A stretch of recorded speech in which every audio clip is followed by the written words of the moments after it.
Hello friends, स्वागत है आपका आपके अपने ऑनलाइन चैनल शुभ्रा साहित्य संगम में। फ्रेंड्स, आने वाले दिनों में हमारी पीजीटी की परीक्षाएं लगी हुई हैं और अभी हम सभी उसी परीक्षा की तैयारियां कर रहे हैं। साथ ही दिसंबर में हमारी यूजीसी नेट की भी परीक्षाएं होने वाली हैं, जिनकी भी तैयारी हम साथ साथ करते चल रहे हैं। उसी क्रम में हम आज भारतीय एवं पाश्चात्य काव्य शास्त्र के अंतर्गत काव्य शास्त्र में सर्वप्रथम कौन कौन आता है जिन्होंने काव्य के क्षेत्र में अविस्मरणीय योगदान दिया है, उनके बारे में जानेंगे। तो चलिए शुरुआत करते हैं।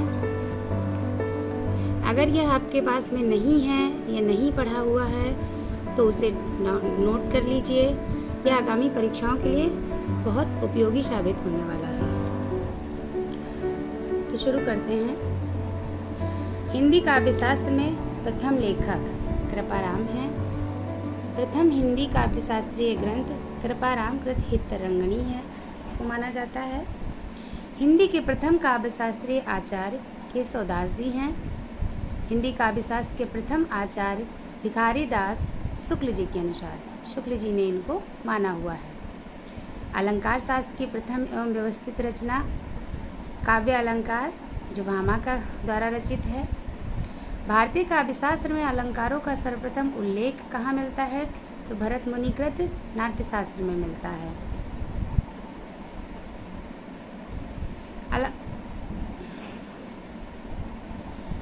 अलंकारों के वर्गीकरण का जो प्रथम श्रेय है उद्भट जी को जाता है। स्वभोक्ति को अलंकार मानने की परंपरा कुंतक जी से शुरू हुई है। सर्वप्रथम विरोध करने वाले माने गए हैं कुंतक जी। प्रथम सौंदर्यवादी आचार्य वामन हैं। काव्य विद्या के प्रथम आचार्य भी वामन ही को ही माना गया है।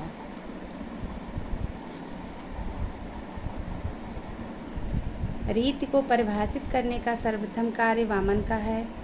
8वीं सदी में रीति का सर्वप्रथम प्रयोग वामन जी से माना गया है। संस्कृत अलंकार शास्त्र में रीतियों का सर्वप्रथम स्वरूप निरूपण एवं पार्थक के निर्देश करने वाले सर्वप्रथम आचार्य दंडी हैं। सर्वप्रथम आचार्य जिन्होंने काव्य की आत्मा का प्रश्न उठाया था वामन जी थे। सर्वप्रथम आचार्य जिन्होंने उसे रस को अलंकार मानने की प्रवृत्ति का खंडन किया। सर्वप्रथम आचार्य जिन्होंने रस को अलंकार मानने की प्रवृत्ति का खंडन किया है तो रुद्रट की बात करते हैं। अलंकारों का सर्वप्रथम वैज्ञानिक विभाजन करने वाले रुद्रट जी हैं। मूल तत्वों के आधार पर अलंकारों का सर्वप्रथम वैज्ञानिक वर्गीकरण करने वाले आचार्य जिनका वर्गीकरण अब तक मान्य है ध्वनिवादी रुय्यक। सूत्र शैली में लिखित भारतीय काव्य शास्त्र का प्रथम ग्रंथ वामन कृत काव्य अलंकार सूत्रवृत्ति। भारतीय काव्य शास्त्र का प्रथम उपलब्ध ग्रंथ जिसमें काव्यालोचन के स्वरूप का विवेचन मिलता है तो वामाकृत काव्य अलंकार है। मध्यकालीन आचार्यों में सर्वप्रथम काव्य हेतु के विवेचनकर्ता कुलपति जी हैं और रीतकालीन आचार्यों में सर्वप्रथम काव्य प्रयोजन के विवेचनकर्ता कुलपति जी को भी माना। एक मूल रस की कल्पना का सर्वप्रथम प्रयास करता भवभूति करुण रस को मूल रस मानते हैं। भवभूति जी करुण रस को मूल रस मानते हैं। गुणों के सर्वप्रथम विवेचनकर्ता भरत मुनि हैं। वह प्रथम आलंकारिक जिन्होंने गुण को काव्य का नित्य धर्म माना है वामन है।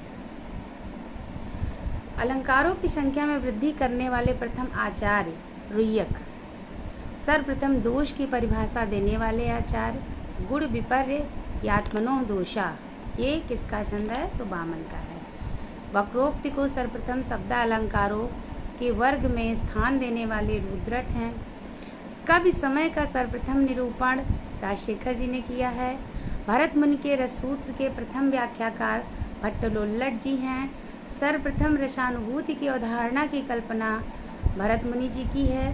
साधारणीकरण का सर्वप्रथम प्रयोग भट्टनायक ने किया है। रस विरोधी आचार्यों में प्रथम भामा को माना जाता है। काव्य विद्या के प्रथम आचार्य वामन हैं। उपमा के व्याकरण व्याकरणस्य भेदों के सर्वप्रथम उल्लेखन करता उद्भट जी हैं। काव्य की आत्मा का सर्वप्रथम विवेचन वामन जी का है। शब्द एवं अर्थ के आधार पर गुणों का सर्वप्रथम द्विविध वर्गीकरण करने वाले वामन हैं। भरत मुनि के रस सूत्र के प्रथम व्याख्याकार भट्टलोल्लट जी। साधारणीकरण का सर्वप्रथम प्रयोग भट्टनायक हैं। हिंदी के प्रथम आचार्य जिन्होंने छल नामक 34वां संचारी भाव माना देव जी हैं। हिंदी की सर्वप्रथम रचना नाट्यदीपिका नारायण कृत है। नाट्यदीपिका कवि समय का सर्वप्रथम प्रयोग राजशेखर जी ने किया है। प्रवृत्ति का सर्वप्रथम प्रयोग भरत मुनि जी हैं। वक्रोक्ति का सर्वप्रथम प्रयोग भामा के द्वारा हुआ है। वक्रोक्ति का सही एवं विस्मृत विवेचन करने वाले प्रथम आचार्य कुंतक जी हैं। ध्वनिकी काव्य सिद्धांत के रूप में सर्वप्रथम प्रयोग करने वाले आनंद वर्धन जी हैं। औचित्य का सर्वप्रथम बीज नाट्यशास्त्र में पांचाली रीति का सर्वप्रथम प्रयोग वामन के द्वारा। सहृदय सर्वप्रथम का सर्वप्रथम प्रयोग आनंदवर्धन। साहित्य का सर्वप्रथम प्रयोग भोजराज जी। शांत रस का सर्वप्रथम उल्लेख उद्भट जी। वात्सल्य रस का सर्वप्रथम उल्लेख विश्वनाथ जी। भक्ति रस की सर्वप्रथम प्रतिस्थापना रूप गोस्वामी। प्रयाण रस का सर्वप्रथम वर्णन रुद्रट। उदात्त रस का सर्वप्रथम उल्लेख भोजराज जी। नायक नायिका भेद का विस्तृत निरूपण सर्वप्रथम काव्य अलंकार। तो ऊपर जितने भी काव्य शास्त्र में सर्वप्रथम जिन्होंने अपना अविस्मरणीय योगदान दिया हुआ है, जिनके द्वारा नई नई रीतियों का सिद्धांतों का और प्रयोग जो देखने को मिलते हैं, उनमें जो सर्वप्रथम थे उनको अभी हम लोगों ने देखा। इनको अगर आपके पास में है, आपने पढ़ रखा है तो बहुत अच्छी बात है। यदि नहीं पढ़ा हुआ है या नहीं है आपके पास में कहीं से, तो आप इसको नोट डाउन भी कर सकते हैं और याद करके, क्योंकि आगामी परीक्षाओं के लिए हमारे बहुत एक ना एक प्रश्न यहाँ से आता ही है। कभी ऐसा नहीं हुआ है कि कोई प्रश्न ना आया हो। ठीक है, अगर जानकारी सही लगी, अच्छी लगी हो तो प्लीज़ इस चैनल को लाइक और सब्सक्राइब करिएगा, कमेंट करिएगा, बताइएगा कि आपको कैसा लगा और हमारा मनोबल बढ़ाइएगा। आज के लिए धन्यवाद। आगे मिलते हैं अगले वीडियो में।